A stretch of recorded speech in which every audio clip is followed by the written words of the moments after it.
ये कहानी गोविंदपुर नामक एक गांव की है। उस गांव की अनोखी बात ये थी कि जब लड़के 18 साल के हो जाते तो उन्हें उस गांव में रहने नहीं दिया जाता था। जैसे ही पता चलता कि कोई लड़का 18 साल का होने वाला है, वे उस लड़के को पढ़ाई के लिए बाहर भेज देते। श्याम और गोपाल को भी 18 साल का होने पर आगे पढ़ने के लिए शहर भेज दिया गया। उन्होंने शहर में अपनी पढ़ाई पूरी की और अपने गांव वापस आने का फैसला किया। तब गोपाल ने श्याम से कहा, श्याम, मैं अपने माता पिता को बताना चाहता हूँ कि मैं मीना से प्यार करता हूँ। इसीलिए मैंने सोचा है कि उनसे मिलवाने उसे अपने साथ हमारे गांव ले जाता हूँ। अच्छा फैसला है गोपाल। मैं भी अमृता से प्यार करता हूँ और अपने माता पिता को बताना भी चाहता हूँ, तो मैं भी उसे हमारे गांव ले चलता हूँ। चारों साथ चलते हैं। इस तरह वे गोविंदपुर गांव पहुंच गए। गोपाल और श्याम को देखकर उनके माता पिता ने उनसे कहा,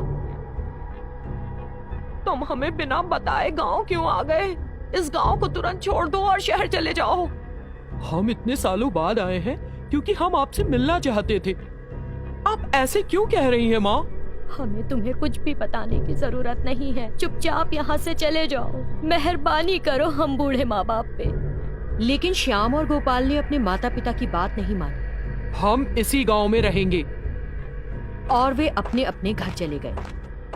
जब सब लोग उस रात को सो रहे थे, गोपाल अचानक जाग गया और जोर से चिल्लाता हुआ उस गांव के बाहरी इलाके की पहाड़ी की ओर भागा। उसका चिल्लाना सुनकर कुछ लोगों ने उसे पकड़ने की कोशिश की।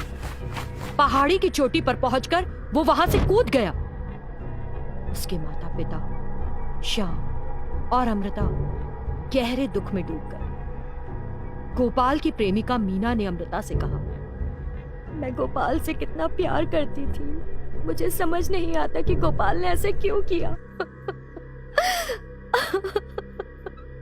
अब मेरा यहाँ रहने का क्या फायदा है? और वो वहां से चली गई। तब अमृता ने मन में सोचा, श्याम और गोपाल के माता पिता ने हमारे यहाँ आते ही हमसे गांव छोड़ने के लिए कहा था। मुझे पता करना चाहिए कि उन्होंने आखिर ऐसा क्यों कहा था। ये सोचकर वो गोपाल के माता पिता के पास गई। गोपाल के पिता ने अमृता को बताया, कुछ साल पहले हमारे गांव में सरला नाम की एक लड़की रहा करती थी। उसने इसी गांव में रहने वाले एक लड़के धीरज से शादी की, लेकिन कई साल तक उन्हें कोई बच्चा नहीं हुआ तो धीरज ने दूसरी लड़की से शादी कर ली। सरला ये बर्दाश्त नहीं कर पाई और उसने पहाड़ी से कूदकर आत्महत्या कर ली। जब धीरज ने दूसरी लड़की से शादी की थी तो किसी भी ग्रामीण ने उसे नहीं रोका। सरला अब एक शैतान बन गई है। 18 साल की उम्र तक पहुंचते ही इस गांव के लड़के उसी की तरह आत्महत्या कर लेते हैं। ये सुनकर अमृता बहुत घबरा गई कि शैतान का श्राप श्याम को भी जिंदा नहीं छोड़ेगा। उसने कुछ करने और श्याम को बचाने की सोची। वो रात को ये सोचकर उस पहाड़ी पर गई कि श्याम वहां आएगा। जब सब सो रहे थे, श्याम जोर से चीखने लगा और उस पहाड़ी की ओर भागा। उसे रोकने के लिए कुछ लोग उसके पीछे दौड़े। अमृता ने श्याम को कसकर पकड़ लिया और उसे आत्महत्या करने से रोक लिया। जब वो नहीं मरा तो शैतान गुस्से में सामने आ गया। उसे छोड़ दे, उसे मरना होगा। छोड़ उसे। तुम उसे क्यों मारना चाहती हो? उसने तुम्हारा क्या बुरा किया है? वो तुम्हारा पति था जिसने तुम्हारे साथ अन्याय किया था। इन गांव वालों ने नहीं, श्याम ने नहीं, इन ग्रामीणों को उसने जो किया उसके लिए दंडित करना सरासर गलत है। तुमने अब तक कई लोगों को मार डाला है और उनके माता पिता को दुखी किया है। प्लीज एक बार उनके बारे में भी तो सोचो। अमृता उस शैतान के सामने रो पड़ी।